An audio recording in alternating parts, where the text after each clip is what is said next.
Bonjour à tous. Nous entamons aujourd'hui le 5e chapitre du thème 1, Constitution et transformation de la matière. Et pour ce chapitre, nous allons nous intéresser aux entités chimiques plus stables. Voyons tout d'abord un petit rappel sur les gaz nobles. Les gaz nobles forment ce que l'on appelle une famille chimique. Ils se situent dans la 18e colonne du tableau périodique. Ce sont des atomes très peu réactifs. On va parler d'inertie chimique, c'est-à-dire qu'ils ne forment pas d'ions et ne participent que rarement à des transformations chimiques. Ils ont une très grande stabilité chimique. Ceci s'explique par leur configuration électronique. En effet, leur couche de valence est saturée. Si l'on regarde ici l'hélium, il possède 2 électrons de valence, ce qui sature sa couche. Et le néon et l'argon, quant à eux, possèdent 8 électrons de valence. Leur couche de valence est donc également saturée. Cette stabilité que possèdent les gaz nobles, c'est ce que vont chercher à acquérir les autres atomes.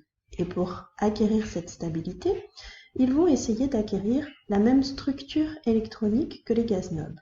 Pour cela, ils vont soit former des ions, soit former des molécules.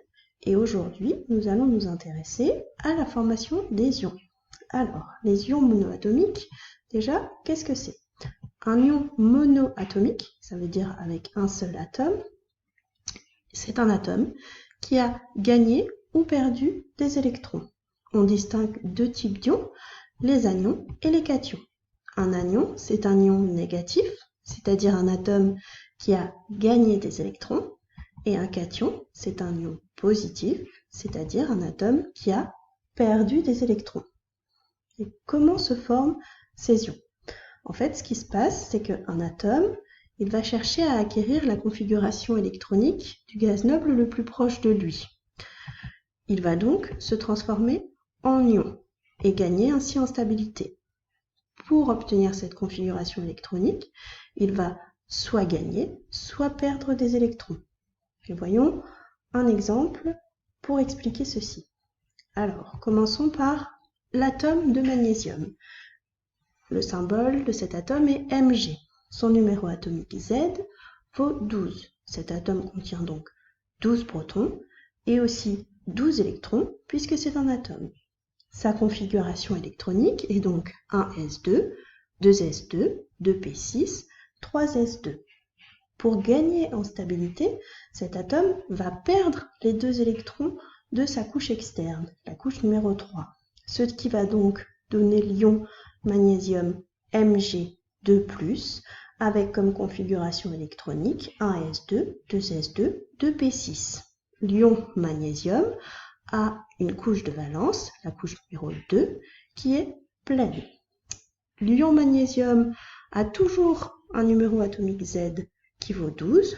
En revanche, ce numéro atomique ne correspond plus au nombre d'électrons, l'ion magnésium n'en possédant que 10.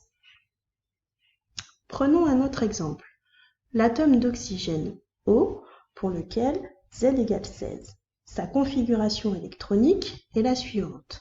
1s2, 2s2, 2p6, 3s2, 3p4.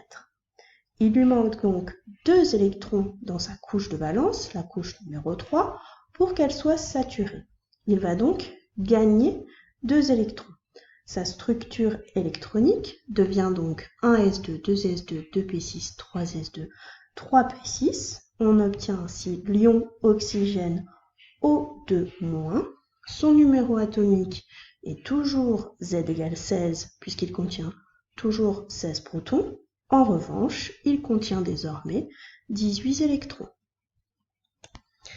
Il est intéressant de remarquer que tous les éléments d'une même famille chimique, c'est-à-dire tous les éléments d'une même colonne du tableau périodique, possèdent la même configuration électronique de valence.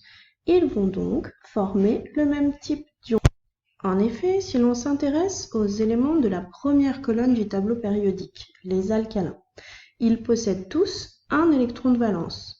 Ils vont donc avoir tendance à perdre cet électron de valence et ainsi former des ions chargés une fois positivement, Li+ ou Na+. Les éléments de la seconde colonne, c'est-à-dire les alcaline terreux, ont 2 électrons de valence. Ils vont donc tous former des ions du type X2+, c'est-à-dire chargés 2 fois positivement. Les éléments de la 16e colonne vont gagner 2 électrons pour compléter leur couche de valence. Ils vont donc former des ions du type X2-.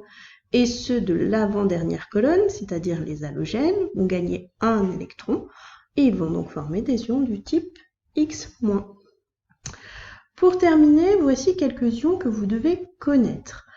Vous devez, pour ces ions, connaître à la fois leur formule chimique ainsi que leur nom. Par exemple, vous devez savoir que l'ion potassium se note K+. Voilà, c'est tout pour aujourd'hui. Merci et à bientôt.